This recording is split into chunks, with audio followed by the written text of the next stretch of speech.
New border restriction in Singapore take effect from midnight. Anyone who arrives from an ASEAN country will be issued a 14-day stay-home notice. Saksesa Sambat looks at the impact on travellers from Bangkok. Chontanakun Tun Atirut visits Singapore on a regular basis. She was going to celebrate her birthday in the city-state next week, but she's since had to cancel her plans and is in the process of trying to get refunds. I really don't know, to be fair. I hope so, but yeah, we'll see. I mean, I bought the flight for like super cheap as well because of the virus outbreak. All the flights are really cheap right now, and I bought mine for quite cheap. Worst case scenario, I mean, it is what it is. If I can't get anything, then so be it, right? I also spoke with someone who travels between Bangkok and Singapore twice a month for work. He would like to remain anonymous, so we're going to call him Henry.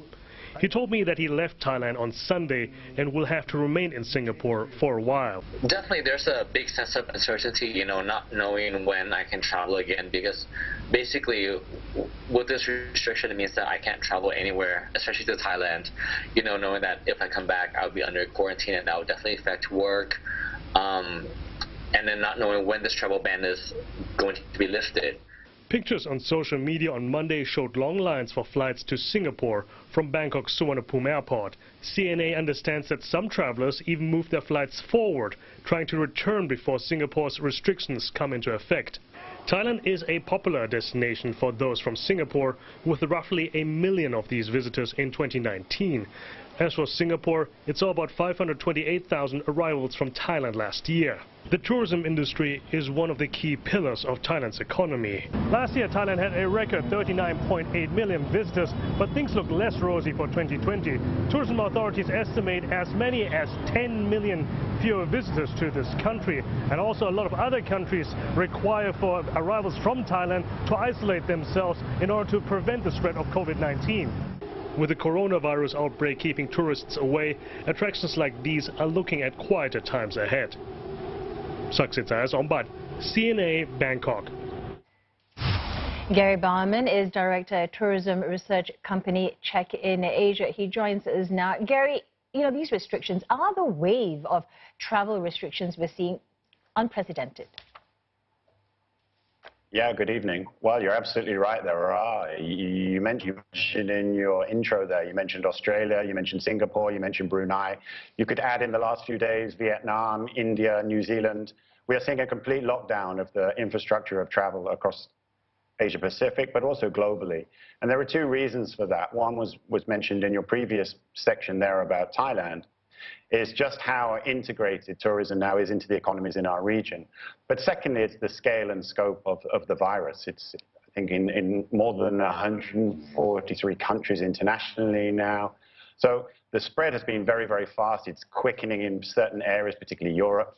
And so governments are now taking the opportunity because they have to protect their healthcare systems and their own populations. And tourism is the casualty of that. Gary, this extensive lockdown in infrastructure, it's going to hit very hard. I mean, economies are already hurting as a result of this COVID-19 impact. But which economies do you think here in Asia are going to be hit hardest?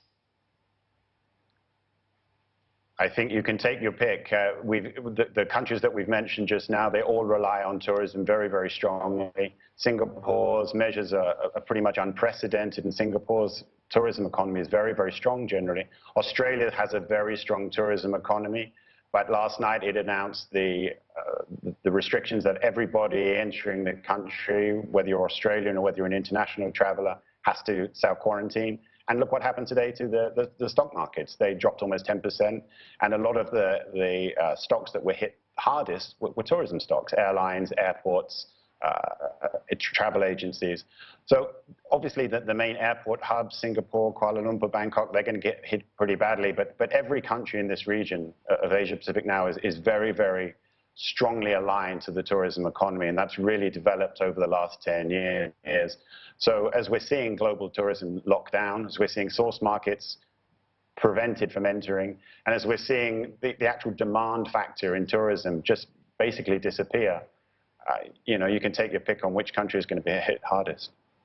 So saying all that then, how much help will tourism-related businesses need to actually get back on their feet then? The sky is the limit. If you look at earlier today, the Centre for Aviation, which is based in Sydney, predicts that by the middle of May, pretty much all global airlines, unless they receive substantial funding from governments, could go bankrupt.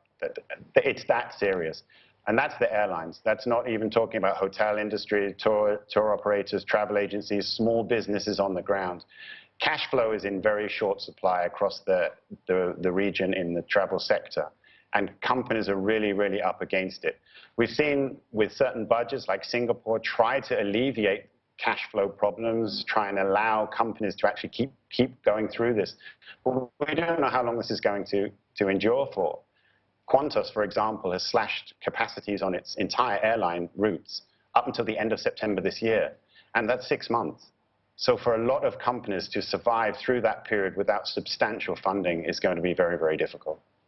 Well, indeed, tourism, economies, industry is going to have to ride this out. Thank you so much, Gary, for your analysis and insights. Gary Baumans, Director of Check in Asia.